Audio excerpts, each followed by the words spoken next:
Muy buenas tardes a todos, especialmente a usted, persona que ha sido invitada. Eh, Queremos transmitirle este mensaje que Dios es el que le busca, Dios es el que le llama, y si se encuentra en esta reunión es porque Dios lo atrae con sus cuerdas de amor. Y es para que escuche el Evangelio, que en esta primera parte les invito a abrir la Biblia en la carta a los romanos. Vamos a leer en el capítulo 5 versículo 12. Carta a los romanos, capítulo 5 versículo 12, dice así: Por tanto, como el pecado entró en el mundo por un hombre, y por el pecado la muerte, así la muerte pasó a todos los hombres, por cuanto todos pecaron. Pues antes de la ley había pecado en el mundo, pero donde no hay ley no se inculpa de pecado. No obstante, reinó la muerte desde Adán hasta Moisés, aun en los que no pecaron a la manera de la transgresión de Adán, el cual es figura del que había de venir. Pero el don no fue como la transgresión, porque si por la transgresión de aquel uno murieron los muchos, abundaron mucho más para los muchos la gracia y el don de Dios por la gracia de un hombre, Jesucristo. Y con el don no sucede como en el caso de aquel uno que pecó, porque ciertamente el juicio vino a causa de un solo pecado para condenación, pero el don vino a causa de muchas transgresiones para justificación. Pues si por la transgresión de uno solo reinó la muerte, mucho más reinarán en vida por uno solo, Jesucristo, los que reciben la abundancia de la gracia y del don de la justicia. Esta porción de la carta escrita por el apóstol Pablo, dirigido por el Espíritu de Dios para que la escriba, en esta porción nos habla de el pecado, como el origen del pecado, cómo el pecado entró en el mundo, cómo el pecado entró en el mundo, entró en las personas. Eh, y por el pecado, en la entrada del pecado vino la muerte, y la muerte pasó a todos los hombres, a todos nosotros. Y eso, el apóstol nos lleva acá al origen, al origen de todo. Y el origen está en nuestra Biblia, en el libro de Génesis. Y, el, en nuestra, la revelación, la escritura, la Biblia que nos dejó Dios, es que conociéramos cuál es el origen del hombre. ¿Por qué Dios nos creó? Dios nos hizo. ¿Por qué hizo el mundo? ¿Y, y qué somos nosotros? ¿Por qué, no, qué somos nosotros ante Dios? ¿Cómo nos ve? Y el, empieza Dios a decirnos que Él es el creador. Dios creó todo. Creó con un propósito. Y en ese propósito, Dios hizo el universo, hizo el, los astros, hizo la tierra, el sol, las estrellas, todo lo que pueda estar en el espacio, hizo en la tierra, hizo todo lo que es lo material, lo físico, eh, los seres vivos, los animales, y así empieza la escritura a decirnos que Dios dijo: hagamos al hombre a nuestra imagen, conforme a nuestra semejanza. Entonces, Dios hizo al hombre y lo hizo a su imagen y conforme a su semejanza. Y es el hombre, eh, se nos relata ahí en Génesis 1:26, ¿cierto? Todo lo que fue haciendo Dios fue preparando todo esta tierra, este universo y todo, eh, como un hogar para el hombre, el hogar. Y después que hizo el hombre, eh, dice, y creó Dios al hombre a su imagen, a imagen de Dios los creó, varón y hembra los creó, dice 1:27. Y, y dice en el 31, y vio Dios que todo lo que había hecho, he aquí, era bueno en gran manera.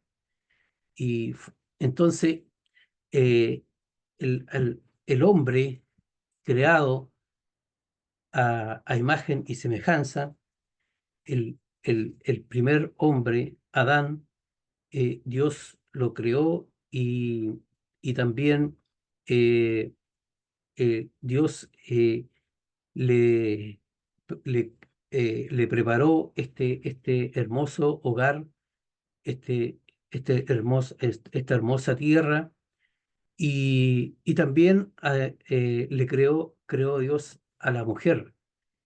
Y, y Adán, cuando vio a la mujer, eh, el gozo, la alegría de él con Dios por haberla creado, hueso de mi hueso, carne de mi carne. Entonces, todo, y vio Dios que todo era bueno.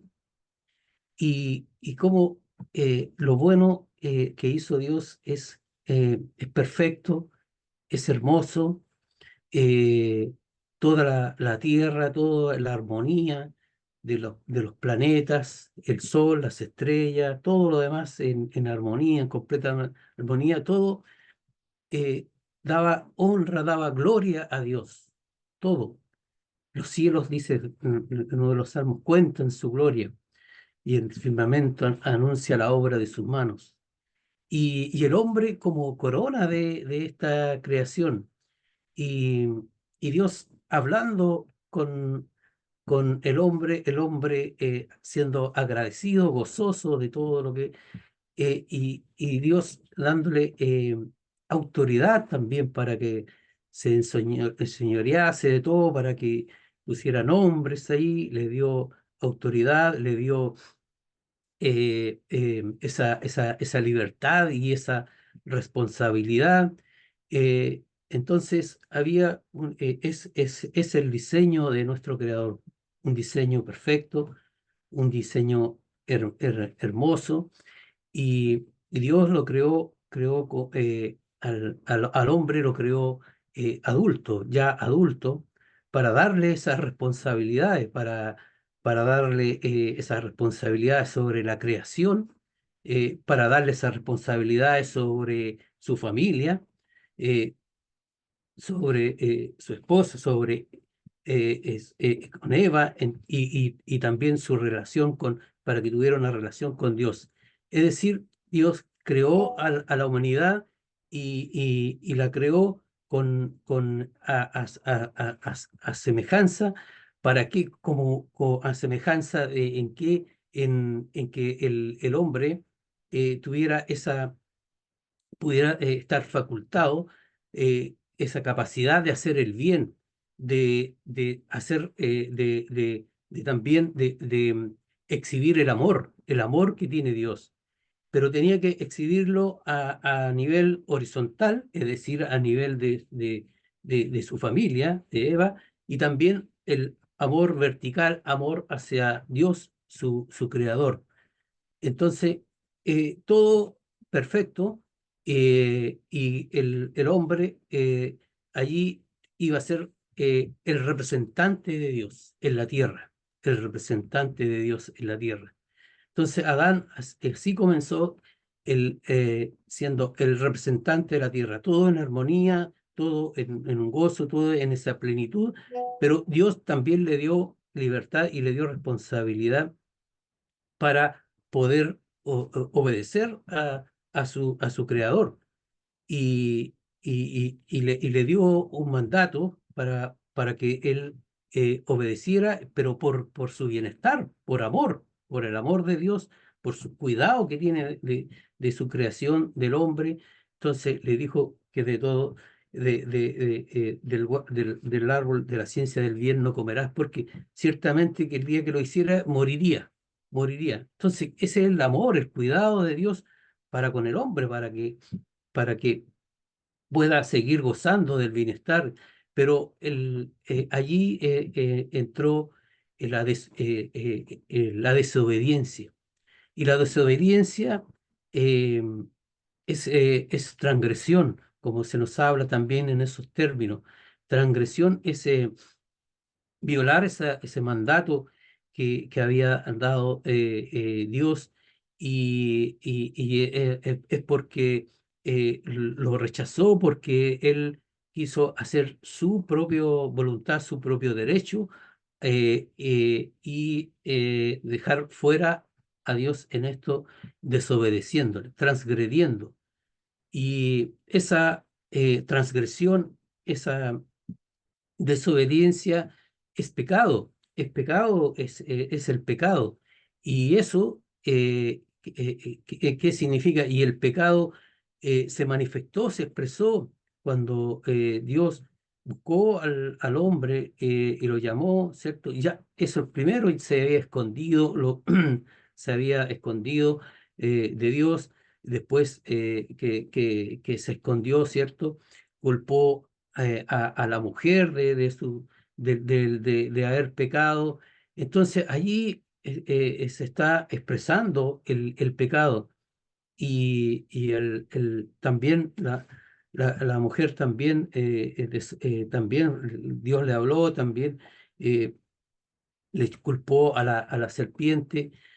En definitiva, eso, el representante de Dios allí, por desobediencia, erró, transgredió la ley de Dios, desobedeció, y Dios, que es un Dios santo, un Dios que creó todo en santidad, en perfección, en armonía, tuvo que ejercer allí tuvo que ejercer la justicia de Dios. La justicia de Dios demanda que la paga del pecado es muerte. La desobediencia es muerte. Y la muerte, en lo que hizo Dios, fue separar a Adán, separarlos a ellos, pero en su misericordia no los aniquiló, no destruyó. Entonces, ¿por qué allí el hombre quedó siendo ahora el que era representante de Dios, ahora es el representante de los hombres? Porque por la descendencia de Adán vino el pecado. Y, y después viene de ellos, ¿cierto? Vino la descendencia de Adán y Eva, Caín y Abel, y Caín, el, mató a su hermano, y ya ahí tenemos el pecado, ya cómo se empezó el pecado a transmitir genéricamente, y lo mató, pero antes de matarlo, en su corazón ya estaba incubado el pecado, la ira, el celo, la amargura, todo eso. Entonces, allí tenemos, y por eso que eh, es muy importante para todos nosotros, como lo sintió Pablo, de escribirnos, en dejarnos por escrito esta carta, el origen, para que pudiera entenderse primero qué somos nosotros, qué éramos, Dios nos creó, pero para ser su representante, pero el pecado arruinó todo, arruinó todo. Y por eso vino la condenación, la separación, la muerte, la enfermedad, la muerte, la condenación eterna, el infierno, todo eso, porque y pero también todas las consecuencias que ha traído el pecado. Y eso, y así empieza toda la historia de la humanidad. Entonces, la historia de la humanidad de la cual nosotros somos descendientes y nosotros también somos culpables, también somos desobedientes, también transgredimos, no lo hemos hecho mejor que Adán. También está en nosotros la desobediencia y el pecado, y Dios nos dice eso, nos revela, nos dice que somos nosotros por ser descendientes de Adán. Él es nuestro representante, y nosotros también lo podemos comprobar por nosotros mismos, por nuestros actos. Desde pequeño nosotros podemos sumar y sumar a nuestra cuenta cuántos pecados hemos cometido. La cantidad de pecado es una cantidad de deuda impagable ante Dios. Entonces, así, por tanto, incluso dice la Escritura que no hay hombre que haga el bien y que nunca peque. Y entonces, y si decimos que también nos dice Dios que si decimos que no hemos pecado, hacemos a Dios mentiroso. O sea, Dios nos dice que somos nosotros pecadores, y es porque nos conoce nuestra vida, nuestros pensamientos, nuestras intenciones, nuestros actos, o si sabemos hacer lo bueno y no lo hacemos. Entonces, todo es pecado. Entonces, y así como Adán quedó destituido de la gloria de Dios, porque cuando antes del pecado, Adán era la corona de la creación, y toda la creación y Adán todo daba gloria a Dios. Dios era glorificado, pero con el pecado quedamos todos destituidos de la gloria de Dios. Y Dios que nos creó, nos formó, nos hizo, nosotros no lo glorificamos a Dios con nuestros actos, con nuestra vida, sino que al revés, ofendemos a Dios. Por lo tanto, ¿qué merecemos? Como dice, la paga del pecado es la muerte. Es lo que nos corresponde, es lo que nos corresponde. Pero ahí es donde está, y es lo que nos dice toda esta primera parte que hemos leído del capítulo 5 del versículo 12, ¿cierto? Hasta el 14. Todos pecamos, y dice que, pero al final del 14 dice, Adán, el cual es figura del que había de venir.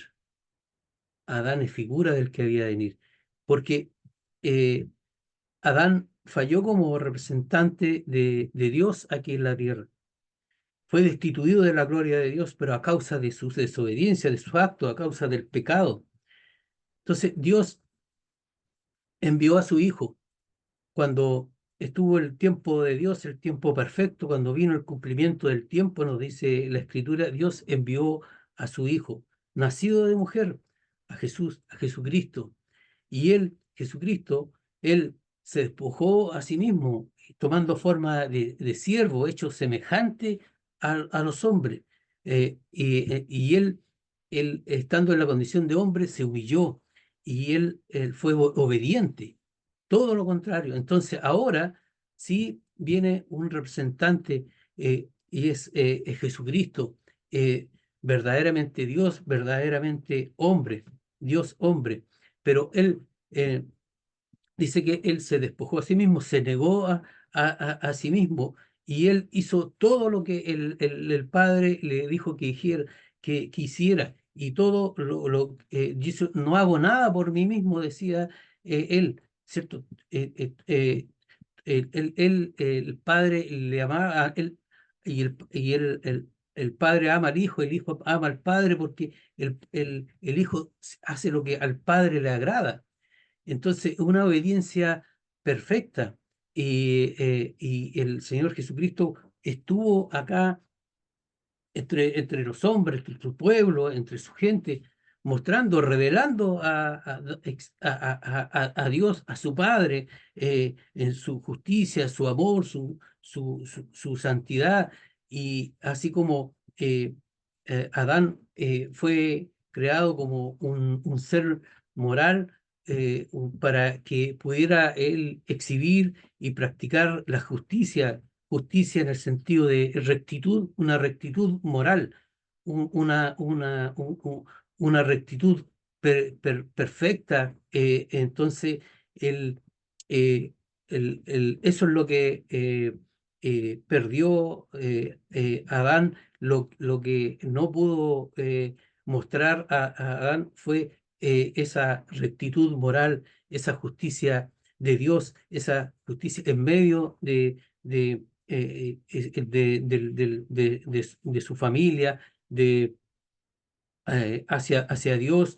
Entonces, pero sí, Jesucristo, Él, eh, Él, eh, Él estuvo y aún cuando Él estuvo y muchos lo persiguieron, dudaron de Él, tuvieron envidia, tuvieron celo, lo acusaban falsamente, en todo, eh, el Señor Jesús, nuestro Salvador, eh, se negó a sí mismo y él fue, dice que se humilló y él fue obediente. Él, entonces, él en todo mostró esa rectitud perfecta, esa rectitud moral de Dios, la justicia de Dios y, y él, nadie lo pudo, no se halló engaño en su boca, nadie, su vida impecable, su vida ahí exhibida ante todo, fue tentado, pero sin pecado. Y así que él pudo decirle al Padre en oración: yo te he glorificado en la tierra, te he glorificado. El Señor, que nadie, todos nosotros nos descarriamos, deshonramos a Dios en vez de darle gloria, en vez de darle, honrarle. Nuestros actos le producen deshonra a un Dios santo. Él pudo decir: yo te he glorificado en la tierra, he acabado la obra que me diste que, que hiciera. Y incluso él podía preguntarle a los demás: ¿quién de vosotros me redarguye de pecado? Nadie, no hubo nadie. El Señor Jesucristo perfecto, así nos vino a mostrar que lo que el Padre, lo que nuestro Dios se merece toda la gloria, toda la honra, porque nosotros somos su creación, somos criaturas, le debemos todo, le debemos el aliento de vida, le debemos el universo, la tierra, le debemos la familia, le debemos todo.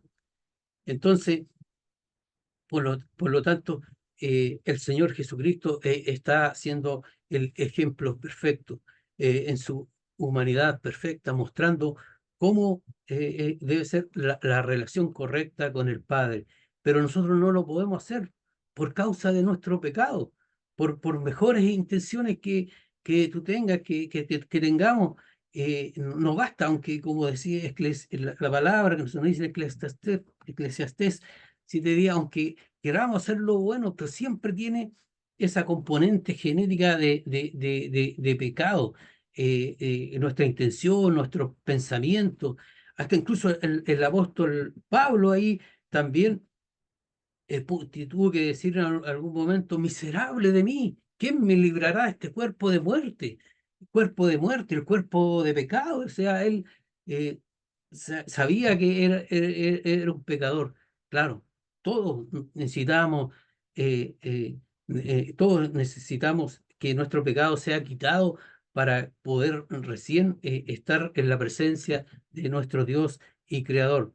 Y aquí esa es la misión de nuestro Salvador, el Señor Jesucristo. Por eso vino a buscar y rescatar lo que se había perdido, nosotros los extraviados, los pecadores. Entonces, pero Él, ¿cómo lo había de hacer? Lo había de ser Él siendo nuestro Salvador. Y nuestro Salvador, ¿dónde nos salva? Nos salva Él con su muerte, porque la paga del pecado es la muerte. Entonces, viene el Señor Jesucristo a hacer, a pagar por nosotros lo que nosotros debíamos. Y el Señor, aquí en el mismo capítulo 5 se nos dice: porque Cristo, versículo 6, porque Cristo, cuando aún éramos débiles, a su tiempo murió por los impíos. Dice en el 8, más Dios muestra su amor para con nosotros en que siendo aún pecadores, todos, Cristo murió por nosotros. Es que Señor Jesucristo, nuestro Salvador, Jesús, Él vino a pagar lo que nosotros debíamos y lo iba a pagar cargando el pecado de todos nosotros. Él iba a tomar nuestra deuda, Él iba a tomar nuestros pecados y él se iba a ser responsable y lo hizo y Jehová Dios cargó en él el pecado de todos nosotros y él soportó porque la muerte a la cual fue llevado primero con sacrificio, con tortura y todo lo que incluso lo que Adán perdió, lo que perdimos en Adán, incluso hasta la tierra, Dios tuvo que maldecir hasta la tierra y una maldición sobre toda la humanidad que fue la muerte, la separación. Y allí también, en esa tortura al que fue sometido eh, a- que fue sometido Jesús allí cuando lo tomaron preso ahí, cuando lo tenían los romanos, lo torturaron con los látigos, también le pusieron una corona de espinas ahí, lo que era el símbolo de la maldición de la tierra. Y él fue llevado a la cruz y colgado en la cruz y ahí colgado en el madero. Y decía también la escritura del pueblo judío que era maldito el que era colgado en el madero. Y él tomó la maldición de nosotros. Él se hizo un maldito por amor de nosotros, por, por rescatarnos, por quitar el pecado de nosotros, para llevarnos a Dios. El justo por los injustos para llevarnos a Dios. Entonces, se- se me- ah, ahí, dice que el, el, el justo, el Jesucristo, el justo, él, el de la rectitud moral perfecta, el de la obediencia perfecta, el justo muriendo por nosotros los injustos, los pecadores, para llevarnos a Dios. Dios mostrando toda su misericordia a nosotros, en su misericordia no nos aniquiló, al contrario, nos da su gracia, su palabra. Aquí nos habla de la gracia y del don, de la gracia y el don, por medio de nuestro Señor Jesucristo, el don de la justicia. Pero también hemos leído que, pues, si por la transgresión de uno reinó la muerte, mucho más reinarán en vida por uno solo, Jesucristo, los que reciben la abundancia de la gracia y el don de la justicia. Nos habla de recibir. El Señor Jesucristo hizo la salvación, la hizo allí él siendo el sustituto, él, el justo, él por mí, el injusto, por el pecador, él muriendo por los pecadores, y eh, él murió, él pagó y se presentó delante de Dios con esta ofrenda de sacrificio, con su sangre llevó nuestros pecados, pero los llevó en su sangre, con su muerte. Y qué, qué, qué amor, qué misericordia, qué gracia. La gracia nos da lo que nosotros no merecemos en su gracia. Y que nosotros que merecemos porque dice que nos llevó delante de Dios para llevarnos a Dios. Por eso Él murió para llevarnos a Dios. Pero ¿qué es lo que nos lleva a Dios? Su justicia. No nos llevan nuestras obras, su justicia. Por lo tanto, eh, nosotros vamos revestidos de la justicia de Jesucristo para presentarnos ante Dios. Y eso es lo que ofrece ahora a ti, a todos nosotros. Ofrece, ofrece que este sacrificio, tú te apropies de este sacrificio que Él lo hizo por ti, lo hizo por mí, pero para poder recibirlo, dice que solamente es para los que reciben esta gracia. Para poder recibirlo, tienes que arrepentirte de este pecado. Tienes que arrepentirte y confesar ese pecado, decirle al Señor Jesucristo por incredulidad, por desobediencia, por haber ser un transgresor, eh, mereces el castigo eterno, la muerte, la condenación, pero ahora entiendes que Jesucristo ocupó mi lugar, el lugar que yo tenía que estar ahí, que tú tenías que estar, que teníamos que estar todos pagando lo que nosotros hicimos, pero Él lo hizo. Y, y yo recibo, recibo esa gracia, recibo ese favor inmerecido, recibo al Señor Jesucristo como mi Salvador en mi corazón, con toda mi fuerza, con toda mi mente, con toda mi alma, y voy mediante la fe. Por eso que este capítulo 5 empieza: justificados pues por la fe, tenemos paz para con Dios. Y ahí para, nos vamos de vuelta al hogar que el diseño que Dios tiene preparado para el hombre. No tiene preparado para, no fue preparado para nosotros el infierno, sino el cielo, la armonía de estar con Él, de estar en familia con nuestro Creador, con nuestro Padre. Esa es la salvación tan grande de la que tenemos, la que ofrece el Señor Jesucristo para que le recibas como Señor y Salvador. Que Dios añada bendición en tu corazón para que puedas con esa fe, con esa fe recibir al Señor Jesucristo, la fe que salva. Que Dios te bendiga.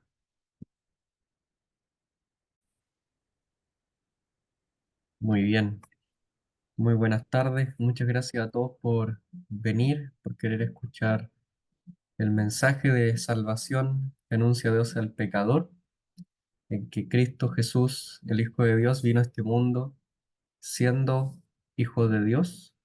No tomó el ser igual a Dios como una razón para no querer entregar su vida, para no querer ir a aquella cruz donde el que es justo sufriría el pago por causa de nuestros pecados.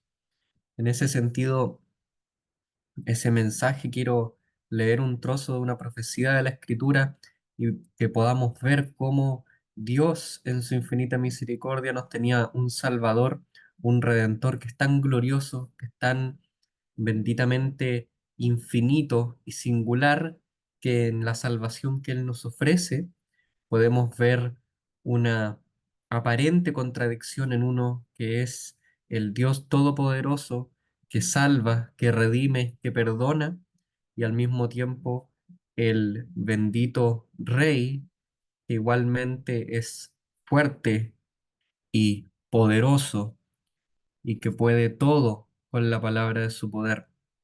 Voy a leerles un trozo de la escritura que, si tienen su Biblia, pueden acompañarme si quieren. En Isaías, en el capítulo 42 dice así la palabra de Dios: He aquí mi siervo, yo le sostendré, mi escogido en quien mi alma tiene contentamiento.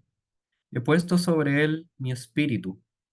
Él traerá justicia a las naciones, no gritará ni alzará su voz, ni la hará oír en las calles, no quebrará la caña cascada, ni apagará el pábilo que humeare. Por medio de la verdad traerá justicia, no se cansará ni se desmayará, hasta que establezca en la tierra justicia, y las costas esperarán su ley.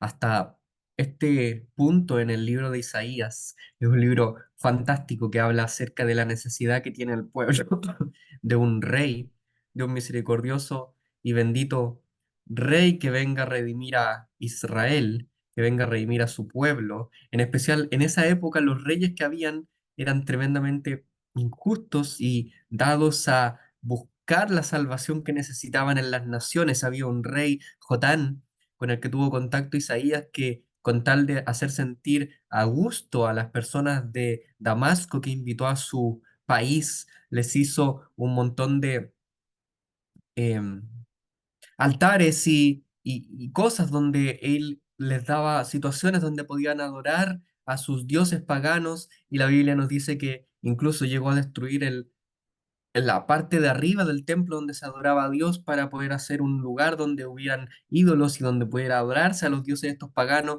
y lo hizo con tal de que las naciones fueran recibidas en comodidad en Israel para poder tener un lugar donde ellas serían tan propensas a querer a Israel que tendrían alianzas militares. Hoy es el equivalente a lo que hacen los países cuando invitan a las naciones a los Juegos Olímpicos, a los torneos de fútbol, y cuando llegan tienen un montón de salas y lugares donde les preparan a los países algunas cosas para que puedan estar cómodos, como la zona donde los jugadores de fútbol en los hoteles se sienten cómodos y pueden recibir a las barras igualmente, y con esto las relaciones internacionales se afianzan un poco, y en ese sentido hoy ese tipo de cosas no lo vemos como nada de malo, pero en esta época quiero que se imaginen como el rey de la nación de Israel, que debía ser un, un acercador, un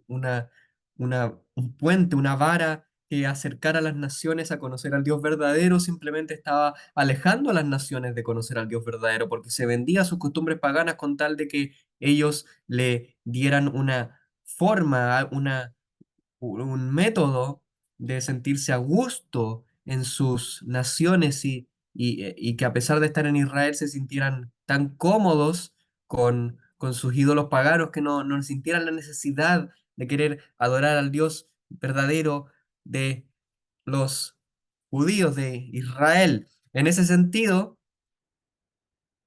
aquí tenemos a un siervo. Esta es la primera de cuatro ocasiones donde Dios habla acerca de un siervo. He aquí mi siervo, el escogido, el bendito, el que vendría a dar luz a las naciones. Y a pesar de que hasta este punto, en todos los capítulos de Isaías, en especial desde los capítulos 12 al 27 de este libro, Dios acentúa: no crean, no confíen en las naciones, no confíen ni busquen en las naciones la salvación, no busquen en las alianzas militares, lo que Dios les puede dar para su seguridad. Las personas veían en las naciones, en las alianzas militares, en los poderosos, en los carros de Egipto, en el poder de Babilonia, en el gran imperio que era Siria, la seguridad que les daría estar en esa época. A todo esto, en esa época no existían fuerzas militares internacionales, no había una razón para que, si ibas de una frontera a la otra, te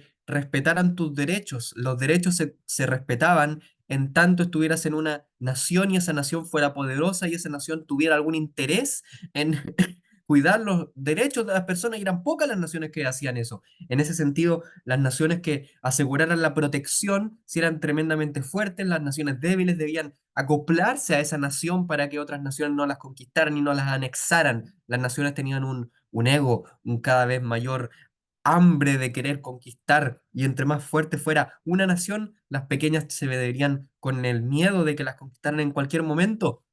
Y en ese sentido, quiero que se imaginen el panorama para que Dios en este momento diga: he aquí mi siervo. Y entonces todo el pueblo estaría escuchando y esperando que hablaran de alguien fuerte, de alguien poderoso, de alguien que viniera a redimir, de alguien que le pusiera un alto a Siria, de alguien que destruyera el poder cada vez más creciente de Babilonia, de alguien que detuviera los imperios que se estarían formando, como serían el persa, el griego, el romano, de alguien que detuviera todos estos imperios poderosos al ser más poderoso que ellos. Pero imagínense la sorpresa, imagínense lo choqueado que quedarían los lectores de este libro sagrado cuando vieran que el escritor sagrado, por medio del Espíritu Santo, escribiera diciendo: "He aquí mi siervo, el cual es escogido, el cual es sostenido por Dios, y él, para llevar la justicia a las naciones, no alza su voz,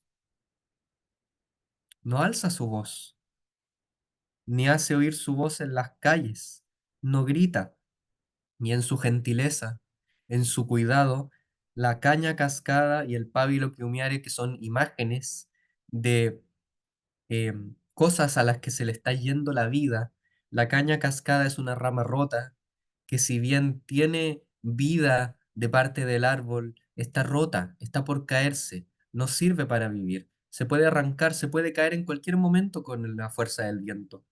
El pábilo que humeare es el palo que, habiendo estado en el fuego, fue alejado del fuego, y ya que no está cerca del fuego se está apagando, y a menos que haya una intervención externa, cada vez se está consumiendo más, y cada vez se está apagando el fuego, cada vez se le está yendo la vida, se le está yendo la vida a la rama, se le está yendo la vida al fuego, se está apagando la fragilidad del hombre delante de Dios, lo vanas que son nuestras vidas, los cortas que son nuestras vidas, lo fácil que es que alguien esté hoy y mañana ya no esté.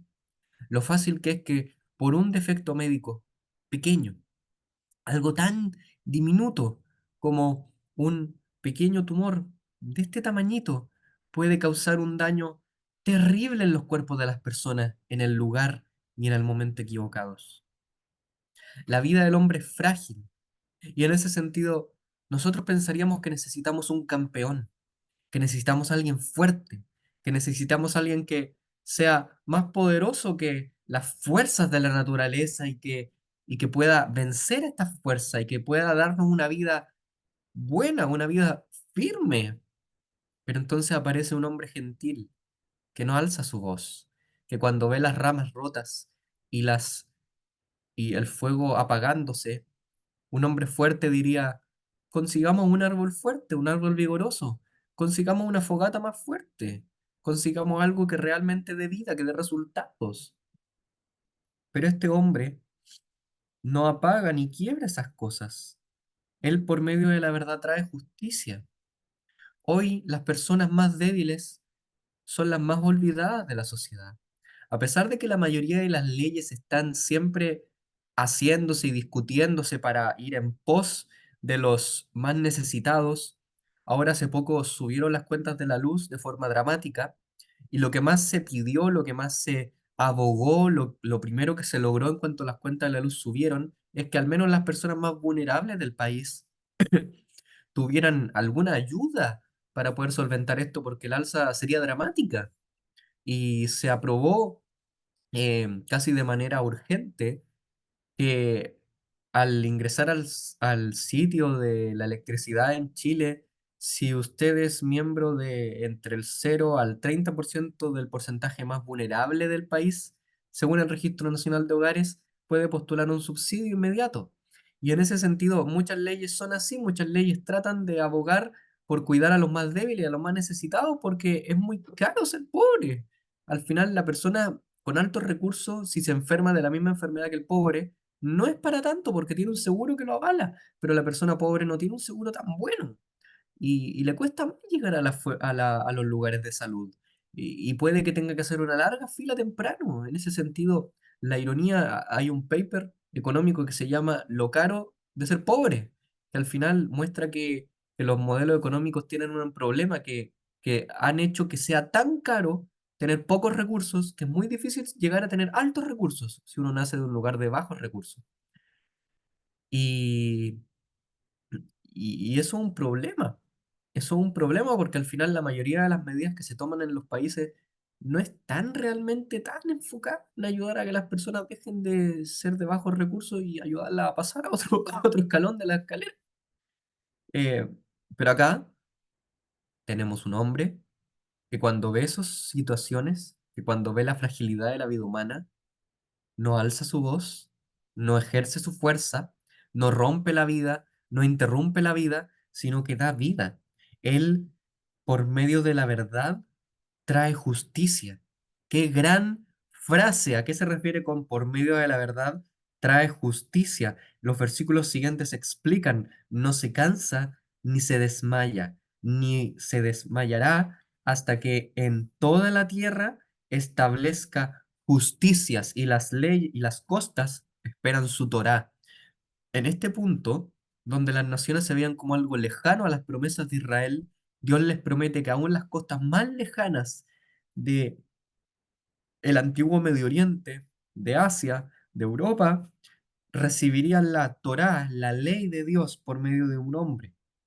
Así dice Dios, el Creador, desplegando su poder, extendiendo sobre la tierra, todo declara por justicia y sostiene por su mano, con su mano al rey, le guarda y le pone por pacto al pueblo, por luz a las naciones. Aquí Dios está prometiendo hace casi 800, 700 años por medio de un profeta llamado Isaías que vendría uno que traería la luz a las naciones, que traería la salvación a las naciones. Y cuando todos pensarían que sería fuerte y magno y todopoderoso, aparece un hombre que no alza su voz y que por medio de la verdad trae justicia. ¿A qué se refiere esto? Y no solo eso, hay algo más tremendo, porque cuando terminamos el capítulo y hablamos del siervo y del siervo y del siervo y se ven sus cualidades majestuosas y sin iguales, nos preguntamos, ¿y quién es este? Tan bueno, ¿hay algo malo en él? Pero entonces, sorpresa, llegamos al versículo 19 y Dios está criticando a la nación que se olvidó de él, critica a la nación de Israel y dice, ¿quién es ciego? Versículo 19, ¿quién es ciego sino mi siervo? ¿Quién es sordo como mi mensajero que envié?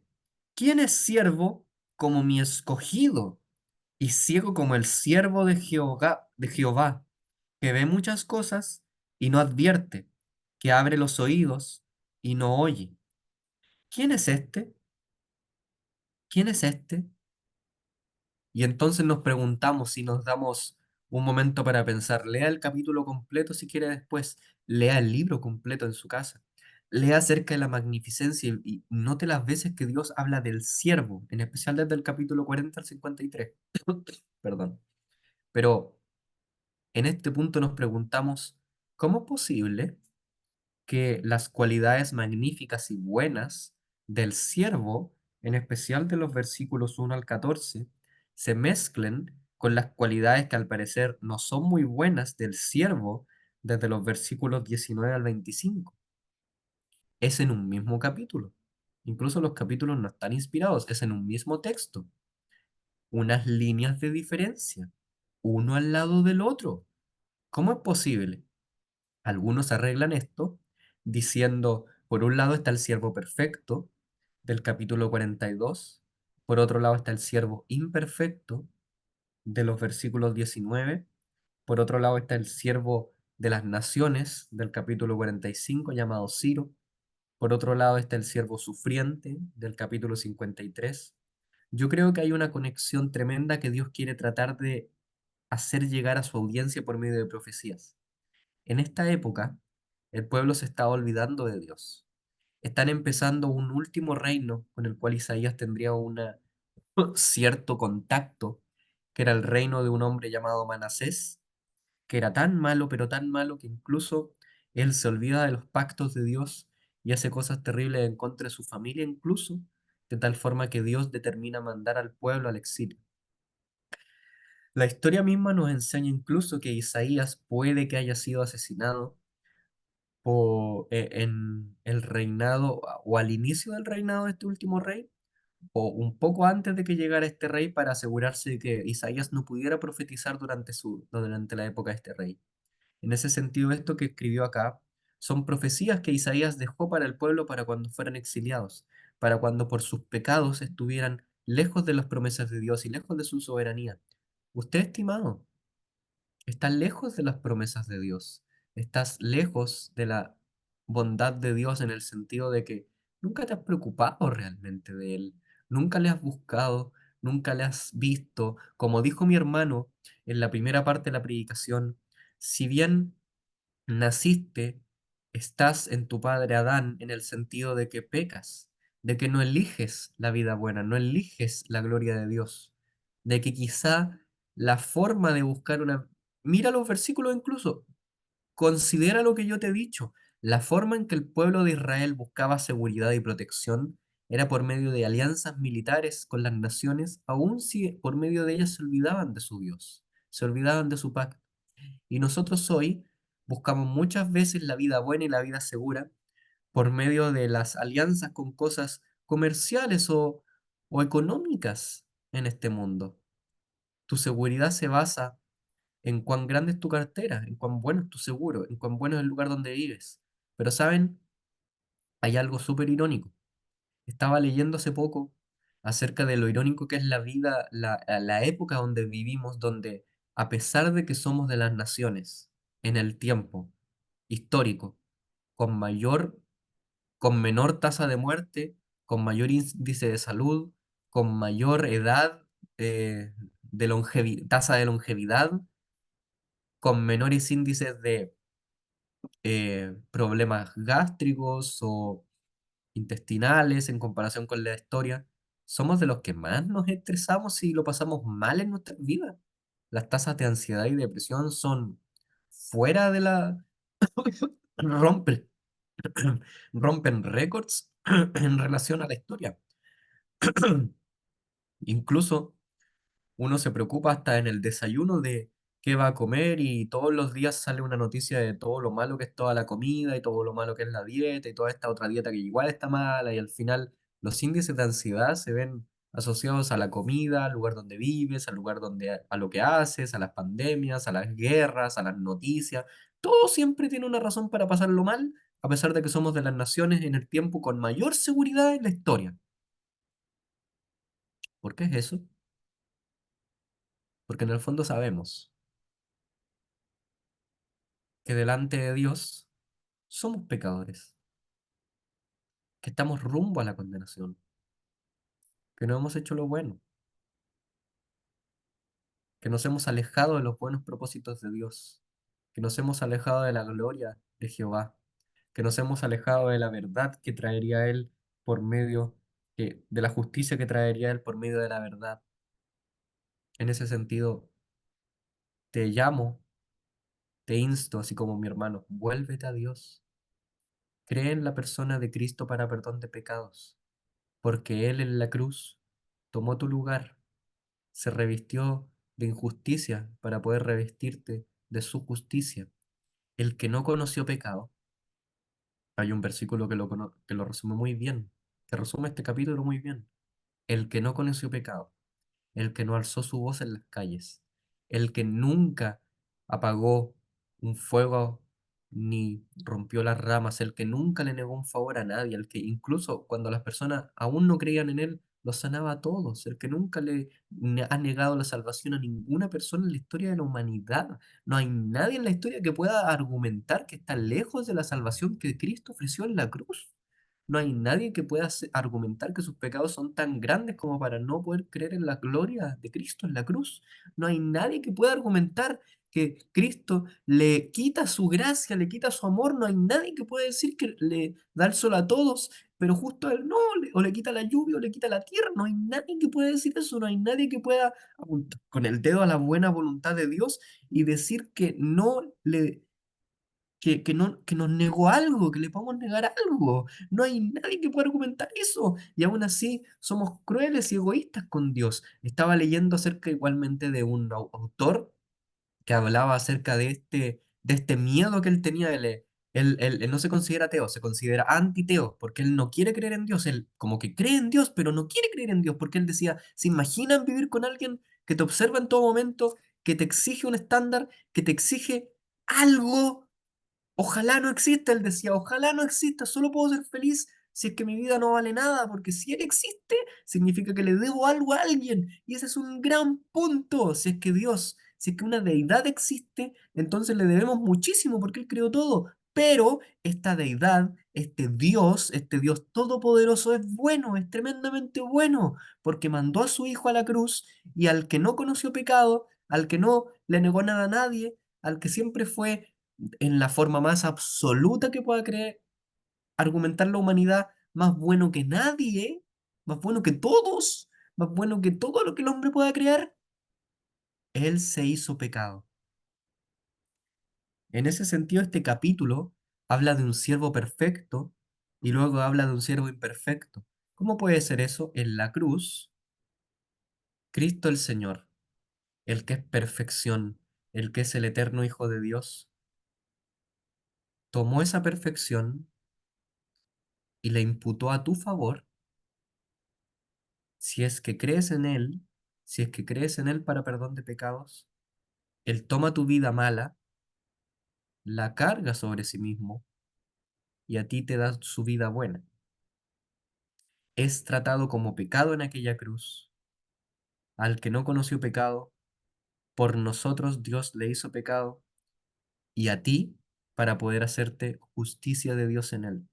Por medio de la verdad, por medio del Señor, el que dijo que es la verdad, te trajo justicia.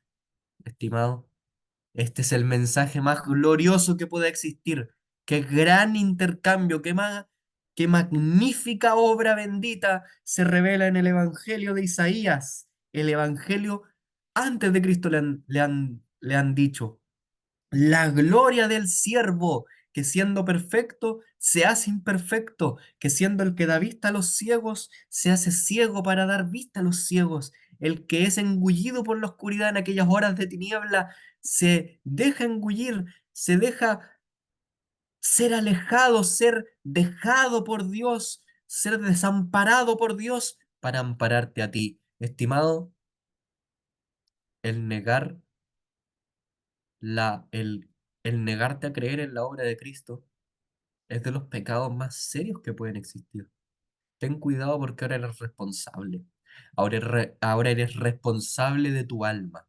Eres responsable. Y nunca podrás decir que Dios te negó algo, porque en este sentido, Dios lo dio todo al entregar a su unigénito, al unigénito del Padre, para poder darnos vida. En esto se ve el amor de Dios, en que el unigénito es entregado por amor para darnos vida, para que todo el que en él crea tenga vida eterna. Estimado, no te pierdas, ten vida eterna, confía en la obra de Cristo, confía en que Él te reemplazó, tanto para darte de su justicia como para ser condenado, para ser castigado, para cargar con la ira santa de Dios en aquella cruz. Que el Señor bendiga su bendita palabra, que el Señor te bendiga, que puedas creer en la obra bendita del Señor. Vamos a orar y oraré por tu alma porque puedas creer en la persona bendita de nuestro Señor. Vamos a orar. Nuestro Dios, nuestro Padre Celestial, gracias. Gracias por este infinitamente bueno mensaje. Qué precioso mensaje. Poder estar con Él por la eternidad. Poder estar con el Señor bendito por la eternidad. Nuestro Padre, la muerte no puede separarnos. La muerte no puede separar a los que hemos sido escogidos. Escogidos por ti para tu gloria. A los que hemos recibido tu evangelio. A los que hemos recibido a la persona del Señor. Gracias, nuestro Padre. Bendice a todos los que escuchan. Bendice a todos los que vayan a escuchar tu evangelio. Bendice a los que no han escuchado para que crean. Para que crean en la bendita persona de tu Hijo, el que fue determinado desde antes de la constitución del mundo como el Cordero de Dios, quita el pecado del mundo, para que tú, nuestro Dios, seas nuestra esperanza y nuestro evangelio en la persona de Cristo. Nuestro Padre, bendice a las personas para que entiendan, para que vean cuán bendito es tu Hijo, cuán gloriosa es tu cruz, cuán tremendo es Él. Que a los que están a las puertas de la muerte les acerques más a ti, les hagas ver cuán necesitados estamos de ti. Gracias por la persona de Cristo. Gracias por la persona del Señor. En el nombre mismo del Señor Jesús. Amén.